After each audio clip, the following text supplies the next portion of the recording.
The news is full of speculation about what might or might not happen to the property market. These days the media is such that reports of crashes or booms immediately seem to be taken as gospel and have an impact on buyer behaviour. If the media says it's true, it is, isn't it? The issue that I have is mainly one about what constitutes a property market. While it's rarely defined in the media articles, most of them refer to the Sydney and Melbourne market, using the activity in those markets as a barometer for all property everywhere. And because of this, we see buyer behaviour emulating what these reporters say in an almost self-fulfilling prophecy. In truth, property does behave significantly differently in all different parts of the country. Take the recent Sydney boom, for example. While journalists everywhere were shouting from the rooftops about how fabulously the property market was performing, those in Perth and to a lesser degree Adelaide were looking at their own holdings and struggling to see much cheer. But take it back 10 years and everyone in Sydney was bemoaning their dreadful returns and blaming everything, including the state government, while Perth owners were jubilantly jumping for joy at the speed with which their own market was doubling in value. Now Sydney-centric reporters seem to have short memories, with many of them claiming it's always been an amazing market, to the point where buyers are still jumping in, often buying property with abysmal rental yields and limited growth prospects in the coming 5 or so years. The reason for such a disparity in the values of property, which exists in one country and reportedly one economy, is that the overall economic situation of Australia is often not reflected within smaller markets. Take it down to a state level, and then more importantly a micro level where individual local government areas are concerned, and it can be seen that areas can perform well even when a state or the country as a whole isn't looking as robust. The reverse is also true. Let's look at Brisbane as an example. Within the inner ring, 5 kilometres from the CBD, property is subdued and buyers are few. Not that long ago, prices were increasing as the trend toward urban living became much more attractive.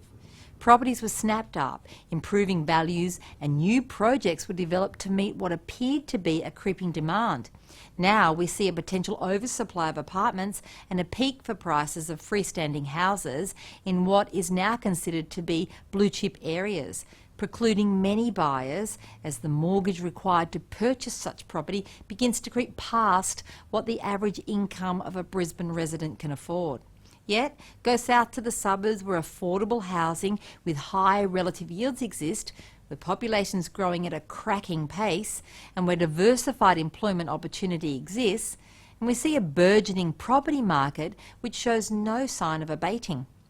These are economically strong areas which have many reasons for the property to be growing, including an improvement in the overall relative wealth of the area. Now that doesn't mean an area has to be wealthy for it to provide exceptional yield and growth over time, or be full of high income earners. It means though that the community as a whole is becoming more affluent, often off a lower base. Now this is likely due to improving employment opportunity as businesses move into an area, increased local government employment incentives and commercial investment into the area. All of these factors create a vibrancy which draws people to an area, keeps them there for the medium to long term, and places pressure on the price of housing. If faced with a choice between buying one property in a blue chip area with high buy-in prices and positive media sentiment, and buying say 4 in lower socio-economic areas where relative yields are strong and the microeconomy shows signs of growing, both intrinsically through lowering employment rates and extrinsically through external commercial investment, I know what I'd prefer.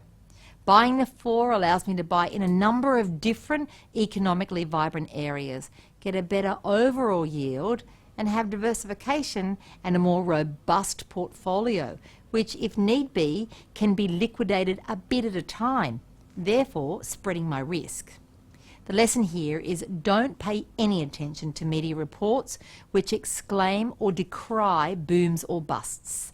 There's not one property market, and believing there is a right time and a wrong time to buy property may lead to missed opportunity. Examining micro markets and looking for those smaller local economies which are in the midst of creating their own mini property boom will not only make you a better property investor, but a far more financially successful one too.